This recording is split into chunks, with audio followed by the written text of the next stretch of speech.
Et bonjour à tous, bienvenue dans Challenger Prépa. Aujourd'hui, on se retrouve pour un nouvel exercice de physique sur de la fibre optique.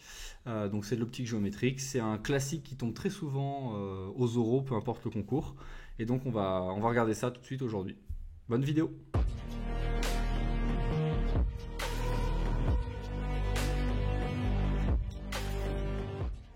Donc, comme dit juste avant, on va faire un exercice qui porte sur l'étude de la fibre optique.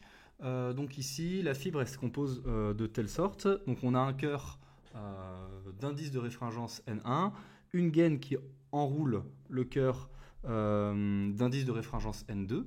Et ici, on va voir en entrée de la fibre un rayon incident, un rayon lumineux incident, qui forme avec la normale au dioptre un angle θi, d'accord, qu'on va appeler l'angle d'incidence. Ok. Et ici, la première question de l'exercice, c'est à quelles conditions portant à la fois sur la fibre optique et sur l'angle d'incidence du rayon lumineux en entrée, on va réussir à confiner le rayon lumineux à l'intérieur de la fibre optique. Pour pouvoir confiner ce rayon lumineux à l'intérieur de la fibre optique, il va falloir qu'à chaque fois que ce rayon lumineux rebondit en fait sur ma fibre ici, il va falloir qu'il rebondisse et qu'il reste à l'intérieur du cœur. D'accord ? Moi, ce que je veux absolument pas, c'est que j'ai une partie de ce rayon ici qui s'échappe vers l'extérieur, parce que sinon, ça veut dire qu'à chaque fois que j'ai un rebond au niveau du dioptre entre la gaine et le cœur, je vais avoir une partie de la lumière, donc une partie de l'énergie de mon rayon lumineux qui va sortir de la fibre. Et au bout de plusieurs rebonds, donc surtout si on commence à avoir des fibres qui font plusieurs kilomètres, plusieurs centaines de kilomètres, on va vite se retrouver sans énergie au niveau du rayon, et donc on ne va pas pouvoir transmettre l'information qu'on voulait transmettre. Donc ici, ce qui est super important, c'est que pour pouvoir confiner le rayon à l'intérieur de la gaine, il faut à chaque fois que j'ai réflexion totale. D'accord ? Ça, c'est super important. Ok ? Donc pour ça ici, quand je vais avoir mon rebond ici entre le cœur et la gaine, je vais définir la normale ici au dioptre entre la gaine et le cœur. Et ici, je vais définir naturellement l'angle ici, je vais l'appeler I, l'angle I ici. D'accord ? Donc l'angle incident au niveau du rebond sur le cœur et la gaine. Ok. Et ici, il faut absolument que j'ai réflexion totale à cet endroit-là. Donc ici, on va appeler notre meilleur ami en optique géométrique qui est Descartes. D'accord ? Et ici, on a la relation que tout le monde connaît. Donc je vais avoir N1 sinus I qui va être égal à N2 sinus R. D'accord ? Donc R ici, ce serait... donc ici, par exemple, imaginons que j'ai une partie qui est réfractée. Ici, R, ce serait l'angle qui est juste ici. Ok. Donc pour pouvoir avoir réflexion totale, il va falloir que ce R, en fait, devienne plus grand que 90 degrés, devienne plus grand que pi sur 2. D'accord ? Ici, on va du coup avoir déjà une condition sur les indices des milieux, d'accord, N2 et N1, parce que vous voyez ici, en fait, sinus R, je peux le réécrire comme N1 sur N2 fois sinus I, d'accord. Et moi, ce que je veux, alors, juste qu'on distingue mes 1 et mes 2, voilà. Moi, ce que je veux, c'est que sinus R puisse être égal à 1 en fait, parce qu'en fait je veux que R atteigne la valeur pi sur 2, mais pour ça il faut que, du coup que l'angle R soit plus grand que l'angle I. On voit bien ici par exemple sur le schéma que j'ai donné, l'angle I ici je l'ai dessiné plus grand que l'angle R, d'accord, et on voit que dans cette configuration je ne pourrai jamais avoir réflexion totale, d'accord. J'ai beau arriver le plus tangent possible ici au dioptre entre la gaine et le cœur, si mon angle R est plus petit que l'angle I, il ne pourra jamais être égal à pi sur 2 et je ne pourrai jamais avoir réflexion totale. Donc une des conditions, c'est notamment que R, il faut qu'il soit plus grand que I. D'accord ? Vu qu'ici on travaille avec des angles entre 0 et pi sur 2, vous savez que sinus est une fonction croissante, donc il faut absolument que sinus R soit plus grand que sinus I. Absolument. D'accord ? Sauf qu'ici j'ai ma relation de Descartes juste au-dessus, et sinus R c'est N1 sur N2 fois sinus I. Donc il faut absolument ici que N1 sur N2 soit strictement plus grand que 1. D'accord ? Et donc du coup, il me faut que N1 soit strictement plus grand que N2. Et ça, c'est la condition sur ma fibre. Si je veux espérer pour avoir une réflexion totale à l'intérieur de la fibre et donc confiner mon rayon lumineux à l'intérieur de celle-ci, il faut absolument que N1, l'indice du cœur, soit plus grand que n2, l'indice de la gaine. D'accord? Et on passe tout de suite à la condition sur l'angle incident θi. Ok, donc maintenant, quelle est la condition sur l'angle d'incidence, donc c'est-à-dire l'angle θi qui est juste ici? Alors déjà, j'ai juste refait le schéma en incluant la condition qu'on avait trouvée sur la fibre, c'est-à-dire que n2 devait être plus petit que n1, c'est-à-dire qu'ici, on va bien avoir l'angle R ici, qui va être plus grand que l'angle I. Et donc là, je peux espérer avoir une réflexion totale. Ok, super. Très bien. Donc maintenant ici, pour pouvoir remonter de cet angle I à cet angle θi, en fait ici, je vois que j'ai un petit triangle rectangle, d'accord? Et donc ici, là, je vais définir l'angle θr, d'accord? Pourquoi? Parce que c'est tout simplement l'angle réfracté au niveau du dioptre cœur R. Et ici, si je fais un petit peu de géométrie à l'intérieur du triangle rectangle, bon bah ici j'ai θr qui est égal à pi sur 2 moins i, tout simplement, d'accord? Et c'est parti, grâce à ça, je vais pouvoir remonter de i jusqu'à θi, parce que j'ai la relation entre i et θr, et θr et θi, bah, ça va être simplement une relation de Descartes, hein, d'accord? Parce que ici, je vais évidemment avoir la relation nr fois sinus θi, qui va être égal à n1 fois sinus θr. Ok. Sachant que moi, ici, je dois avoir sinus i limite, qui est égal à n2 sur n1. D'accord, hein, c'est ce qu'on avait trouvé juste ici. Oui, c'est ça. n2 sur n1. Et ici, du coup, je vais avoir sinus de i qui doit être, du coup, strictement plus grand que n2 sur n1. Ok? Strictement plus grand que n2 sur n1. Super. Et donc, du coup, sinus i, c'est quoi? C'est tout simplement sinus pi sur 2 moins θr, d'accord, qui doit être plus grand que n2 sur n1. Et donc ça me donne le cosinus, d'accord, sinus de pi sur 2 moins un angle, hein, c'est tout simplement cosinus de cet angle, hein, d'accord. Donc cosinus θr doit être plus grand que n2 sur n1. Ok, donc ici, ça veut dire que, si on regarde, hein, le cosinus, il se lit juste ici, d'accord. Donc en fait, si je dois avoir un cosinus qui est plus grand qu'une certaine valeur, d'accord, ouais, on voit par exemple, hein, imaginons que le n2 sur n1 il soit ici, d'accord. Donc le cosinus doit être plus grand, ça veut dire que hop, l'angle doit être plus petit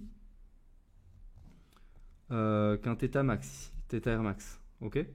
Pour que le cosinus soit plus grand qu'une certaine valeur, il faut que θr soit plus petit qu'une certaine valeur, hein, d'accord. Parce qu'en fait, simplement, on travaille avec des angles entre 0 et pi sur 2, donc cosinus est une fonction décroissante ici sur cette plage de valeurs.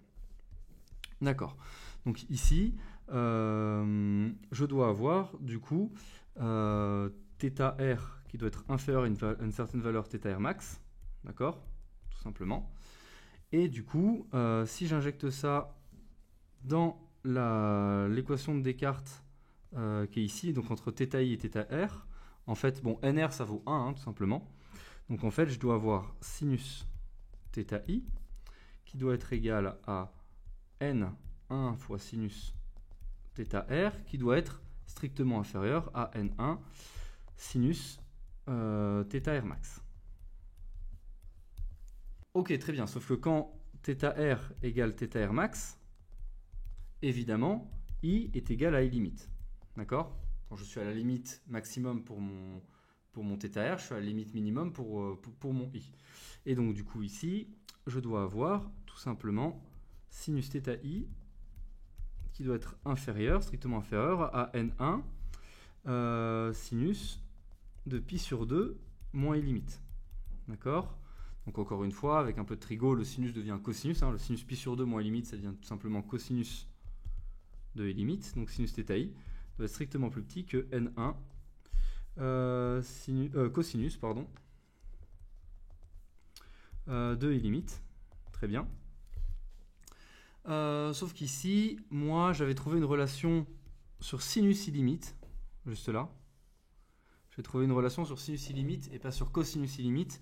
Donc ce que je vais faire, c'est que je vais dire qu'ici, cosinus de i limite, là, ce truc-là, c'est tout simplement égal à racine de 1 moins sinus carré de I limite.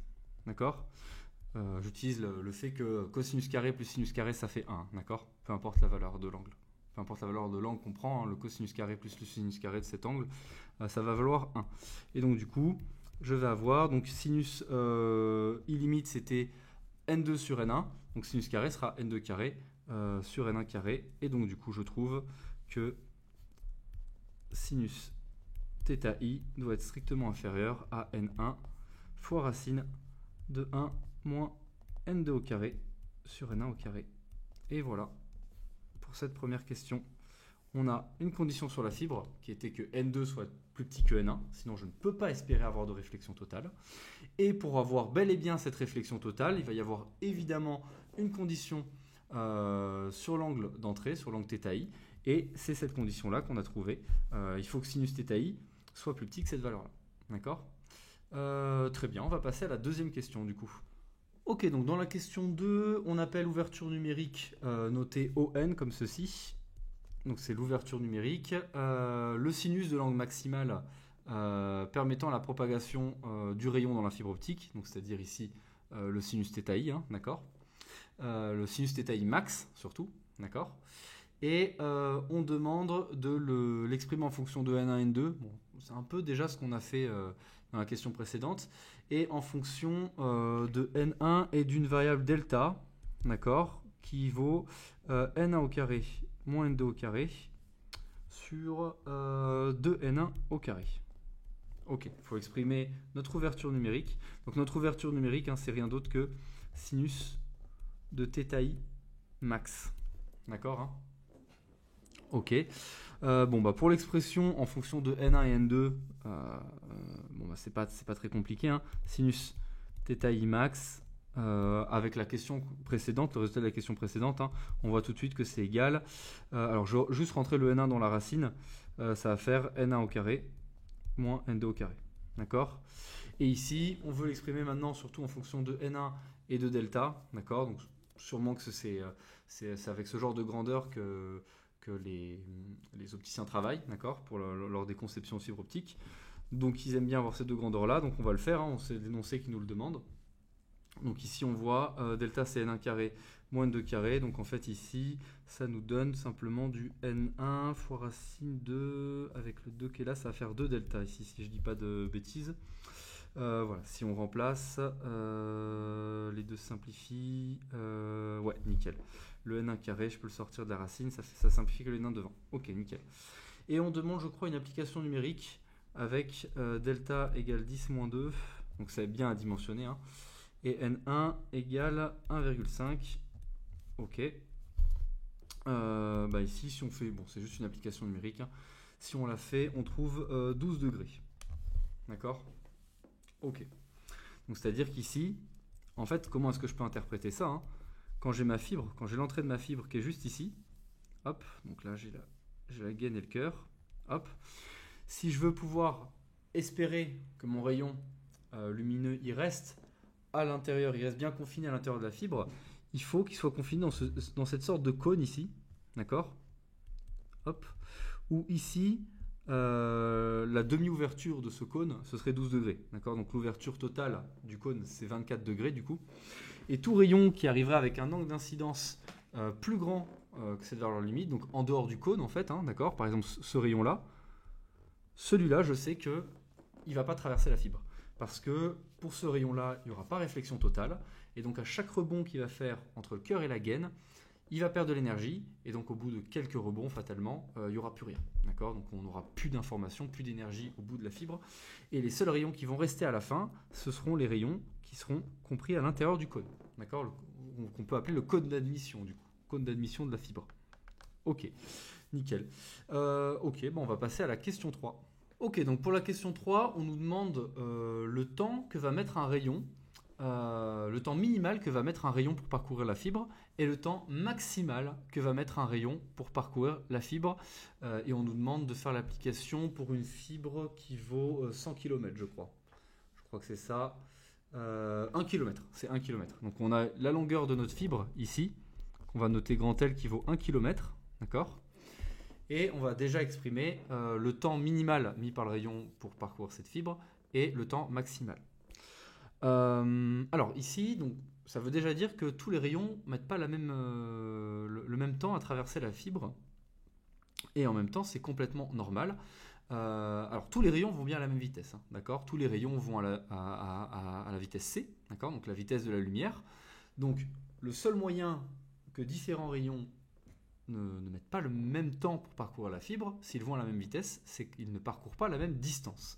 Et en fait, on le comprend très bien. Si je prends le rayon ici, qui arrive de manière parfaitement horizontale, donc c'est-à-dire avec un angle d'incidence θi qui vaut 0, ce rayon-là va avoir un trajet dans la fibre qui va être de longueur L. D'accord? Tout simplement, parce qu'il va tout droit. Si par exemple maintenant, dans le pire des cas, c'est le rayon qui est vraiment à la limite du cône d'admission ici, donc là, il va y avoir une petite réfraction, comme ceci, hop, bah lui on voit bien qu'il va rebondir, d'accord?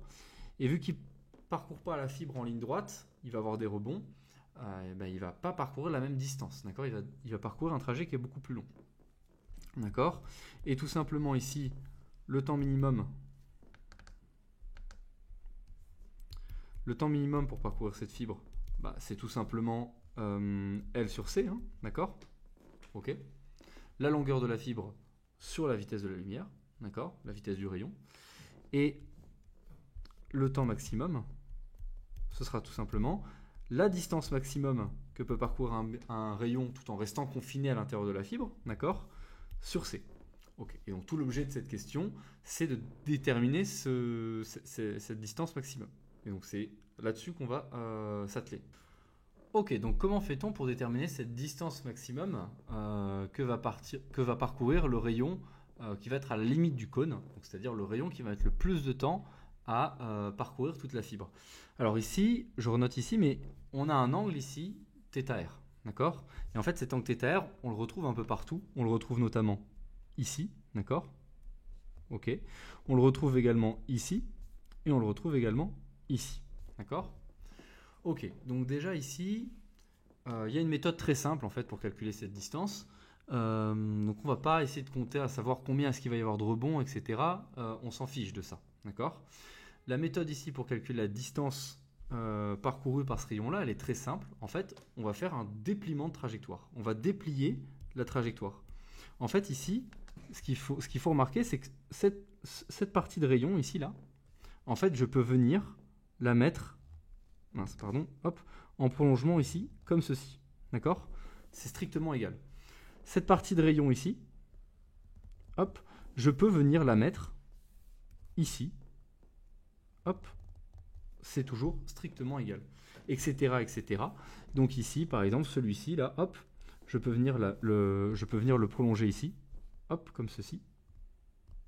Et en fait, je me retrouve avec un angle ici, θr, d'accord, toujours le même, et avec un triangle rectangle, en fait, ici. Vous voyez? Tac, juste là.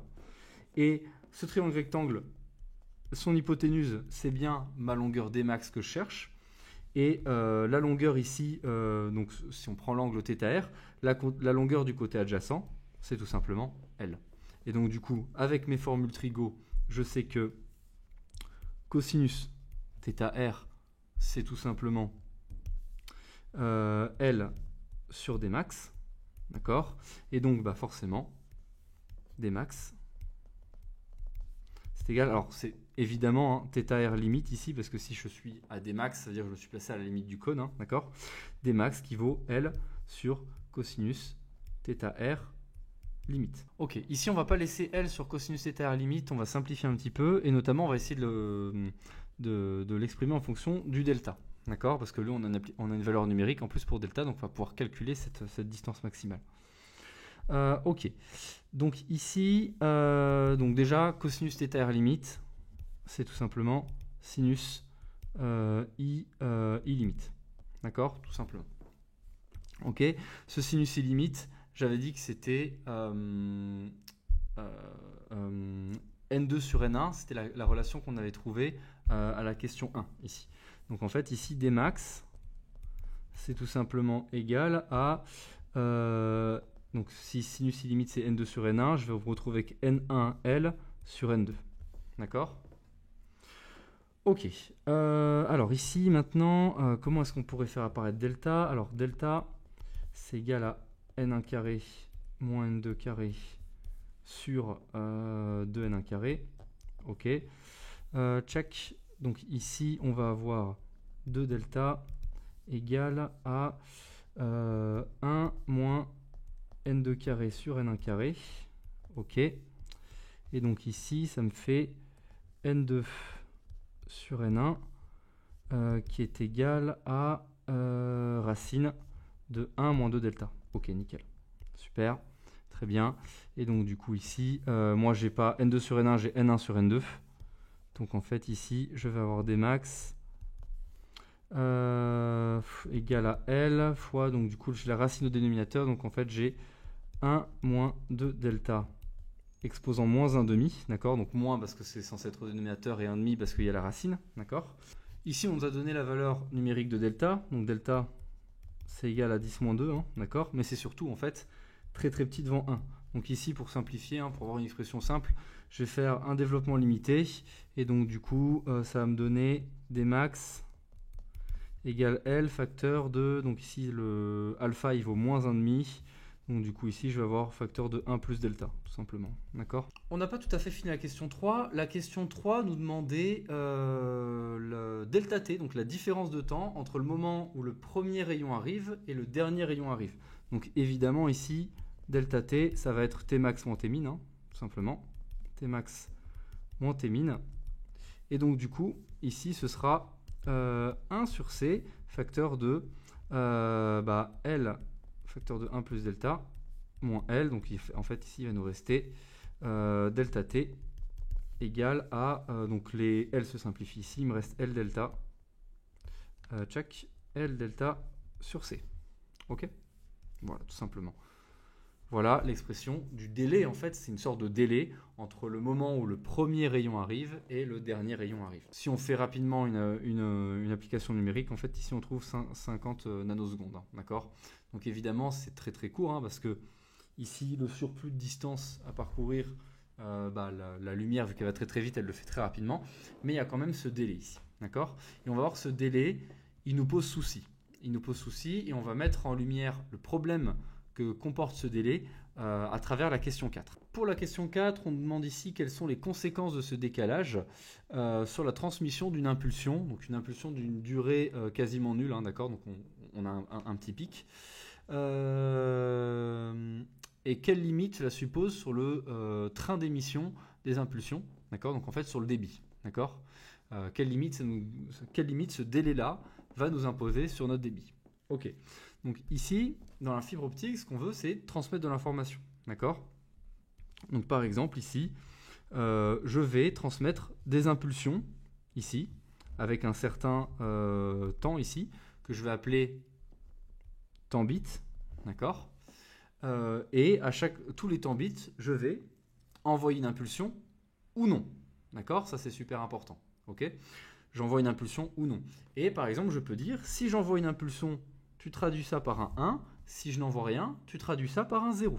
Et donc, par exemple, ici, imaginons que là, au prochain temps bit, je décide de rien envoyer, puis au temps bit d'après, je décide de rien envoyer encore, puis après, je renvoie une impulsion. Ben là, par exemple, je suis en train de transmettre le message 1, 1, 0, 0, 1. D'accord? Et donc ici, à travers des impulsions lumineuses, je peux transmettre des messages, de l'information. D'accord?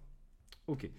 Et idéalement, ce que j'aimerais, c'est que ce temps bit que je décide, c'est moi qui choisis ce temps bit là, mais j'aimerais qu'il soit le plus court possible.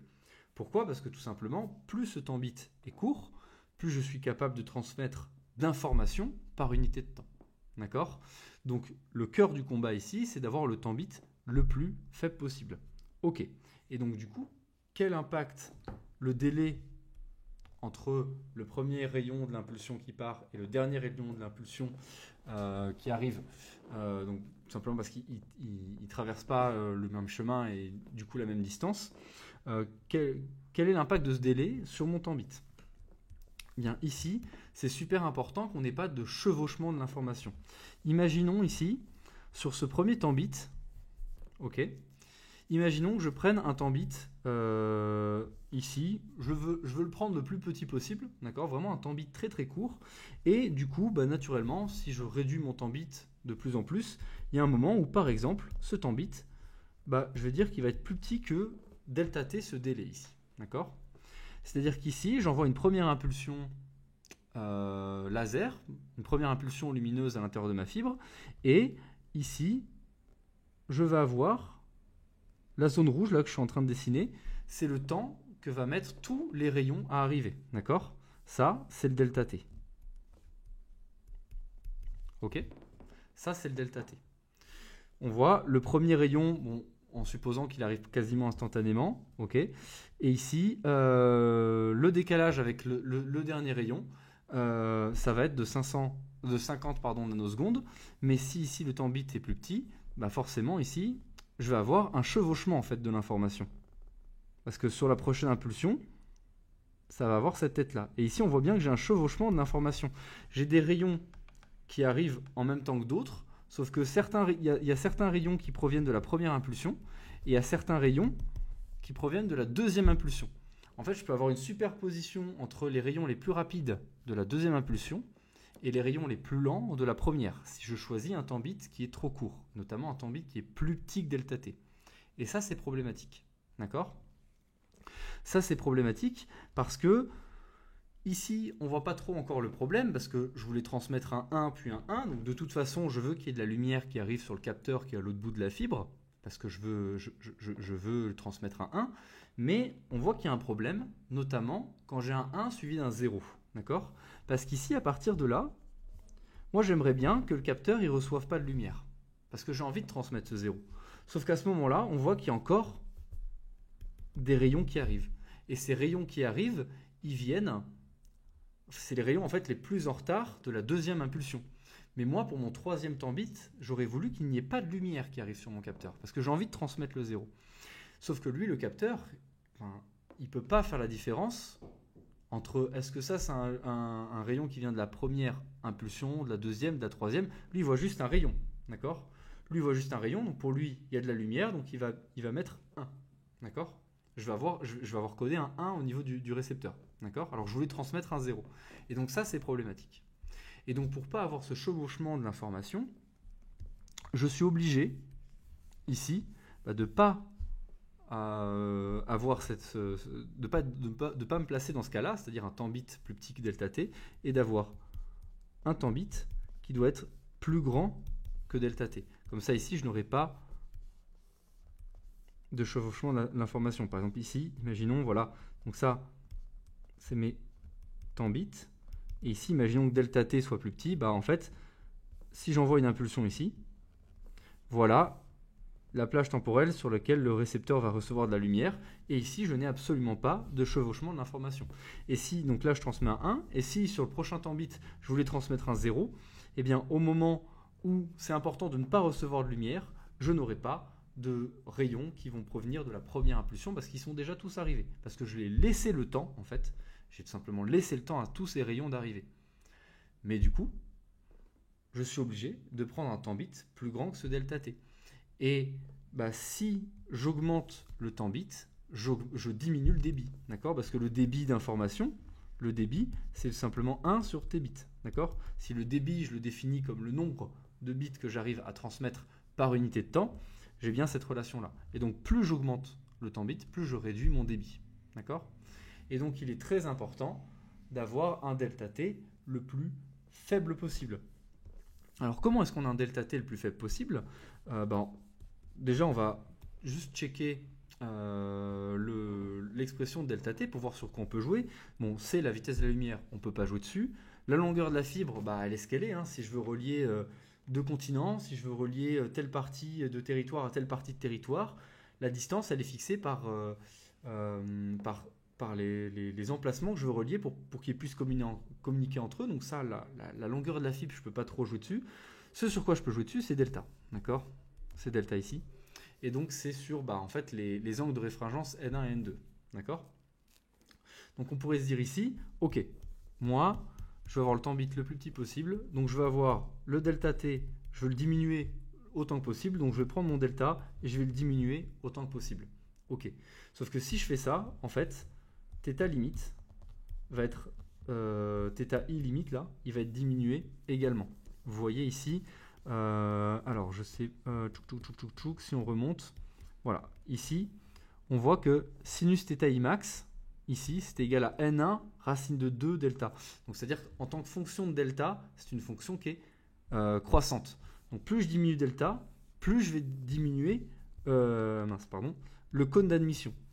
Donc c'est-à-dire que ici, j'ai deux effets contradictoires. Parce que si je réduis trop le delta t, bah, je vais commencer à affiner mon cône d'admission en entrée de la fibre.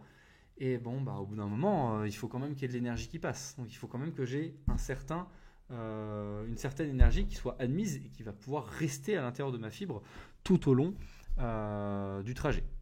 Et donc ici, bon, bah, j'ai un compromis entre le délai delta t et donc c'est-à-dire le délai delta t, donc le temps bit et donc le débit, et l'ouverture de l'admissibilité en entrée de la fibre. Et donc, du coup ici, qu'est-ce qui est vraiment important dans une fibre? Ce qui est vraiment important, c'est la qualité du laser qu'on utilise. D'accord? Quand vous avez de la lumière laser, il y a toujours une petite évasion comme ça. C'est jamais tout à fait rectiligne. D'accord? Et bien, plus j'arrive à faire un laser, donc ça dépend de la technologie, de la technique, etc. Plus j'arrive à faire un laser qui va réussir à avoir, on va appeler ça une sorte d'angle d'évasion des rayons lumineux qui va être faible, plus je vais pouvoir me permettre de définir un cône d'admission en entrée de ma fibre fin, et donc de réduire le delta, et donc de réduire le delta t, et donc d'augmenter mon débit.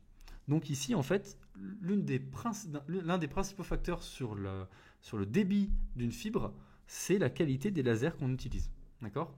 Parce que plus je vais avoir un laser qui va être capable d'envoyer de la lumière de manière rectiligne sans avoir trop d'évasion, plus je vais pouvoir me permettre de prendre un angle d'admission de la fibre petit, donc une valeur de delta petite, et donc un delta t petit, et donc un débit énorme. Bah voilà, c'est tout pour cet exercice sur la fibre optique. J'espère qu'il vous a plu. N'hésitez pas à dire en commentaire ce que vous en avez pensé. Et je vous retrouve une prochaine fois dans une prochaine vidéo sur la chaîne Challenger Prépa. A plus!